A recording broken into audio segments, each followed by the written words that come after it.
Welcome to the bonus interview for the Eastside Queer Stories podcast. My name is Abe Zapata Jr. and I was the workshop facilitator for the 2019 Eastside Queer Stories workshop. I'm excited to be with one of our legendary playwrights from the cohort, and I will let them introduce themselves. Yes, hi everybody. My name is Sydney Rogers. My pronouns are they and she. And the name of my play was Running from Myself. Welcome to the podcast, Sydney. How are you doing? I'm doing good. Long day at work and stuff, but just in really good spirits. A lot of things are happening, so it's always amazing. Creativity and professionally. Creatively and professionally. Nice. Yeah. And I would just like to add how proud I am of you and seeing your star shine. And just when I say legendary, truly are a legendary figure in Los Angeles. Oh, thank you. Thank you so much. That's so sweet. Thank you. I genuinely mean it. Oh, thank you. It means a lot to hear that. It means people are looking at my work and my body of work and are really appreciating that I've been here for a minute and still in it, you know. Yeah, and you should definitely be proud. Thank you. So we'll go ahead and just get started with the question. So what kind of writing had you done before the ESQS workshop? Before the ESQS workshop, I had written a play with my friend Cinnamon. We had written a play for the Hollywood Fringe Festival. So, and I've written a couple of solo works, but I had never really taken any workshops or anything. And when this opportunity came up, I thought this would be a great opportunity to be amongst other playwrights, bounce off ideas, listen to other people's methods, see what works, see what doesn't. It was really good to be in a group of other creatives in that kind of atmosphere. Nice, yeah. And so the idea of running is ever present in the piece. It's in the title. And I wanted to know a little bit more about what running means to you. Oh, goodness. It's such a profound notion because running means you're being chased, right? Running means you're being chased by something, usually, or you're running towards something like a goal or something like that. And in this case, for this play, I saw this theme that happened throughout my life, where I was either avoiding something or running from something, or running towards something. And I noticed throughout my life, there's been these moments where I had to stand my ground, and I had to really stop and look and really take inventory of myself and those around me. That's a fascinating idea about running having these like negative connotations and these positive connotations. And you had mentioned in the play about like watching television and the running being this like something to respect, like Buffy and Charlie's Angels. It was exciting, right? It was always exciting. You see Wonder Woman run and jump, and Charlie's Angels running, and you'll see the cops chasing the bad people. We're so-called bad people. It's 2021 now. It's all subjective now. But there was always this exciting thing of the good person running, and or the bad person running from other people. And there's always a connotation of what I saw myself in there. And of course the fantasy was always fun, but there's always this notion of when I would watch these shows, it was me running from my own reality. And I love that, because as queer people, that I think feels like it's always the answer, right? It's always the answer to run. To run, well, we run to the clubs, right? We run to the bathhouses, we run to somebody else's bed. We wake up and we run away because we saw who we slept with. we run on stage, we run off stage. It's always this aspect of I think that the sense of urgency that happens when we come out in the LGBT community. I think that's where we when we finally find ourselves, we want to live our lives immediately, right? And so we there's a sense of everywhere we're going to has to be now. And I'm noticing as I've gotten older and more seasoned, that there's something to be said about taking your time and easing into things and having forethought and really planning out how you want things to happen. And if they don't happen the way that you want them to, that's okay. Those boys chased you home again, huh? Yeah, this has gone on long enough, damn it. Your auntie says you should go back outside and fight them. Fight them all together. No, dum-dum. One at a time.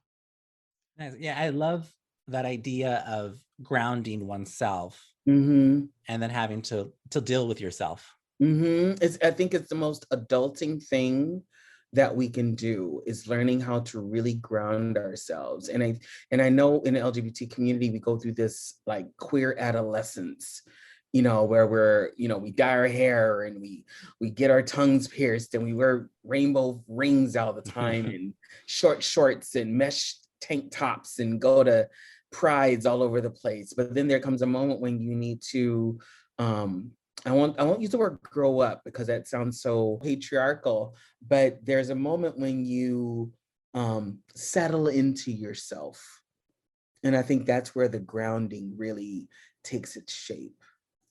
I wasn't ready to write that play back then. 5-10 years ago, I wasn't ready to write this piece back then because I was still doing some healing. Yeah, and the play does feel like there's a lot of healing happening in it. The play found a clever way to put a lot of moments in such a tiny amount of time. I was scared. I was so scared to do that because we talked about that in the workshop about really finding your moments and really sticking with one.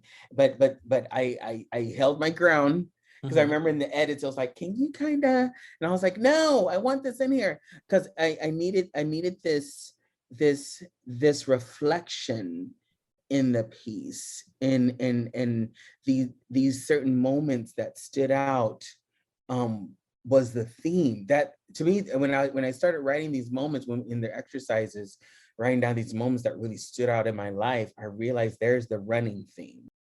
In the play, Corey, our lead, tells the audience, I swear we work out way more when we are oppressed. Marches, handing out pamphlets, running from bullies, sexual assaults. Sorry if I triggered you.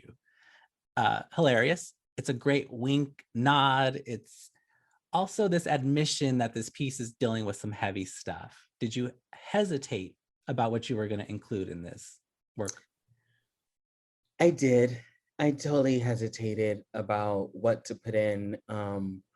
I had some stories that were kind of on the edge of what I wanted to talk about, coming from a domestic violent family, being sexually assaulted, incest as a kid and stuff. And I would teeter around it. And then one day, I always have like thoughts in the shower, thoughts while I'm driving. And I thought, no, this needs to be said. It's my truth. And it needs to be said, and it doesn't need to be sugar coated, and it doesn't have to be this heavy thing either. And so that's why I added that line of the irony of the workout of oppression, because I was thinking of all these things of that happens in your life, and each of those things are like you get home or you after it happens and you're exhausted. You're exhausted from each one of those, like physically, mentally, emotionally, spiritually. You're like all the exhaustions, and so I wanted to bring the audience in with me with that. And I love breaking the fourth wall. I love that whole notion, but it has to be done well. It has to be done well because I've watched shows and plays where they break the fourth wall, and I'm like, why are you talking to me? Why? Yeah. Why are you doing that? And then other times I see it and it's this beautiful, delicious interaction that you just get so giggly when they talk to you. The audience is in it with Corey, and I think that's why it does work in this piece, because we're we want to kind of get to the next thing in many ways. We want to know what happened and how they're telling the story. And so we have the story with the mother in the taxi cab. We have the bullies, and then we have the rehab. Was there any moments where you paused and it was difficult to kind of be in these moments, or did it help kind of giving the characters like their own separate names and their own identities? Each one needed its own pause.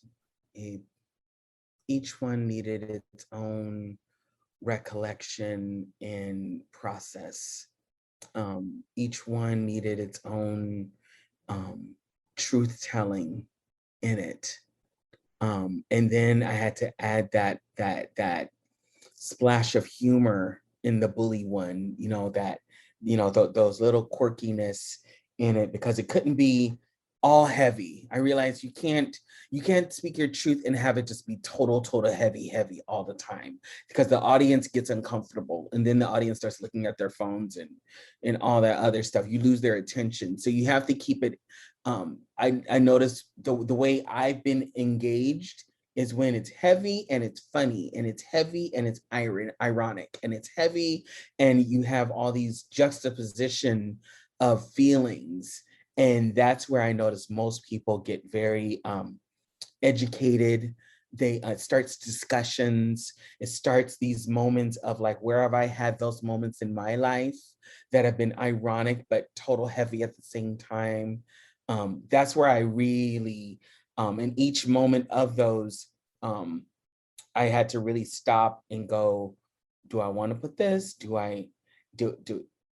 How do I say this? And then I had to pay homage to the people who were involved. My mother and Gus and the bullies, bless their hearts. They shaped each one of those characters shaped who I am. A lot of us go through that, where we have our bully, we have our Gus and Keith and those people in our lives. But without them, I wouldn't be who we are. Person. Yeah, exactly. No, we wouldn't have that thicker skin. We wouldn't have the empathy and sympathy to relate to other people. It always gets annoying when people go, "You're so brave." I didn't have any other choice. Yeah. I didn't have any choice but to be brave. You know what I mean? People like, you're so brave. You're so brave. Like I pick up the shield every day and go outside on my Wonder Woman horse. Yeah. No, I don't have any choice but to step into that. I do have a choice to stay at home and underneath the covers or put my head in the sand. I have every choice to not engage with people, but then I would miss out on so much. I would miss out on opportunities and laughter and love and good sex and good food. I would miss out on so many other things if I didn't step out of myself. Yeah, and this world isn't built for a lot of us. You ain't never lied. You ain't never lied, honey. You ain't never lied on that. Absolutely. But that doesn't mean we can't scrape away the thorns and make a place for ourselves. Ooh, I'm gonna put that in my next thing. I know, and I'm nodding as Sydney is saying this. That sounds good. That sounds agreeing. Good. Yes. Yes, scrape away the thorns and make space. I'll be away from all of this bullshit. And go from one to another. I don't belong here. None of us do. But here we are, homie. So what are you gonna do, run? As a performer and an artist, how did that influence you as you sat down to write the play? Imposter syndrome, we all know that it sneaks up on us. Imposter syndrome sounds like this voice in my head of, who do you think you are as a playwright? You're a drag queen. Who do you think you are? All you know how to do is prance around a stage and lip sync to someone else's songs. Who do you think you are? And I had to really sit down and go, my talent is real. My thoughts of my talent are real. There's a reason why universe has allowed me, and I do see this as a privilege, universe has allowed me to have these gifts to be able to perform and make people think and laugh and be in different mediums too. I thought as a drag queen, you can only do clubs and that's it. Granted, I had been doing musical theater and theater for like 10 years before I even started doing drag. But then I thought they couldn't mesh together. How dare they? It's like chocolate and peanut butter. You can't put those together. When we all both know, it's delicious together. They're delicious together, Reese's. But I thought I had to be put in this little box. So when I sat down to even apply for Eastside Queer Stories, I was like, well, they're not gonna, there's all these other people who've written stuff already, and I have a little idea, but and so that opened up the door of like, I belong at this table just like anyone else. I have stuff to bring to the table. I'm not just this performing clown that doesn't have anything deep to say. And it really pushed me to go more into what activism and art looks like, and starting these conversations, because people get very, we can't talk about domestic violence, and we can't talk about, transphobia, and we can't talk about, your stepdad molesting you. That's just behind closed doors. Well, it's behind a lot of closed doors. And we need to bust those wide open and start that discussion, because if we don't discuss, we don't heal. Amen. Yes. What do you hope listeners take away from the play? I really hope listeners hear the play and look at their own lives to see the irony, and that there's something profound about those moments. They might be traumatic, they might be life-changing, but the irony is they were brought to you for a reason, and we're meant to learn from them. I hope the audience takes away that it's okay to discuss hard topics. It's okay to create art around hard topics. We need more art around hard topics. I want audiences to take away that I'm a talented writer, that I'm talented too, and that, and I want audiences to take away that being in writing groups like this are so beneficial. They're so needed. I hope people take away that maybe they can try their hands at it, to really write their truth. Whether it's a 10-minute play, a 2-hour play, a movie, a script, a pilot, whatever it is, we need to hear our stories, see our stories being said and produced. And the only ones who can really do it is us. I hope so too. And, it's going to sound a little corny, but, being their own hero, right? Yeah. Like, you watched all this stuff, you watched Buffy, you watched Charlie's Angels, they were running, they were doing all this kick-ass stuff, but really you were your own hero, and that's what I like about the piece. I like that too. So you can include that when you make Slump Here. Oh my goodness, that was a total epiphany. Yes, absolutely. I was the one who advocated for myself for each one of those moments, and came out the other side, and can look back on them with fondness. I can look back on them and know that I did that. What did you gain or learn from being a part of the ESQS workshop? I learned that I can do anything I put my mind to. I learned that it's okay to critique other people's work. Learning how to critique, with love, but it's always about making the work better. I learned that it is about the work. It really is, and learning to hone your craft. I learned to be on time and show up for myself. To really show up for myself. signing up for these workshops on the Saturdays. And of course, we're like, we want to be somewhere else and blah, blah, blah. But it's like, no, you sign this up for your own well-being, for your own self-development, professional development.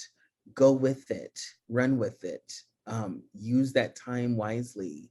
I learned to make other friends in the workshop, to really let them in, and they let me into their hearts and minds too. That was really beautiful as we all got to know each other more and more each week. We started to understand each other more, where we were coming from in the play. That was a really beautiful part of it too. And to be around people of color, just to have a table of people of color creating something together and encouraging each other and having that whole thing. It's a really priceless experience. Beautiful. And showing up for yourself, taking up the space and being unapologetic about it. Absolutely. Because I get this a lot with younger people, especially like the younger writers and stuff, who are almost apologizing for being there. And it's like, no, you're here for yourself and you're writing. Exactly. And it changes the work too, when we stop apologizing for being there and start putting that truth on the page. It changes the writing. And I won't say the writing gets more aggressive, but it gets more intentional and thoughtful, and it gets more blunt, and it gets more colorful and beautiful and rich too. Yeah, so this is free information that y'all are getting right now. So if you want to donate, you can donate at Venmo at Miss Barbie Q LA. You can donate at ESQ. It's had Queer Stories. Go find them. You can donate wherever you're hearing this. Yes, and if you don't know about Miss Barbie Q, or you didn't know about Sydney, now you know both. Now you know both. We're one and the same. Awesome. Yeah. And, and I will just say as well, like, thank you for being a part of the workshop. And, I see you as somebody who really has worked so hard to get where they're at. And you were there just like everybody else. Yeah. And you never, yeah. And that was amazing to me. Oh, really? Oh, yeah. My goodness. I was so humbled, to be there. Cause again, it wasn't, give me lashes and heels and a Sister Sledge song and I can sing. But I had to go in there and tell myself, you know some things, but you don't know everything. And you need to sit there and learn from other people. And that's always the beauty of all this too, is like being open to learn from other people, because we don't know everything. We're not meant to know everything.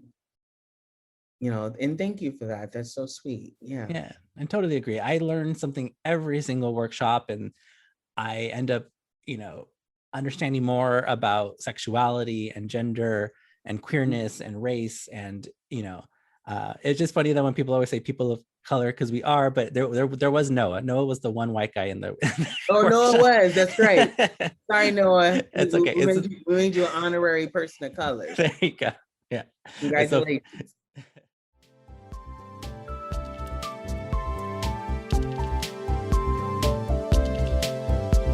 Hi, I'm Ana Bernal, Executive Director and founder of Q Youth Foundation. I wanted to give a special thanks to our listeners worldwide. And if you have enjoyed our ESQS series, please consider making a donation to Q Youth. We are a 501c3 nonprofit dedicated to building creative and brave spaces for the LGBTQIA+ community. Check out our website at www.qyouthfoundation.org to learn more about us and donate to support our programming. Thank you. Are you working on any other projects at the moment? For projects right now, I am the director of the TGMB project. And we just collaborated with Mimi Tempest with her series of Black, Queer, and Alive, where she interviews Black queer artists and queer people, Black queer people, and does interviews and stuff like that. And we've signed her up to do these discussions coming up in June, July, and August, kind of our summer series. So we're we have that going on. Really proud of her for the work that she's doing. I'm also going to be coming out with a couple of projects that I shot a couple of weeks ago that we're going to be having for Pride with Queer as Punk people. So that's going to be fun with the music video for that. And I'm also going to be in the Pride virtual parade with Lavender Effect.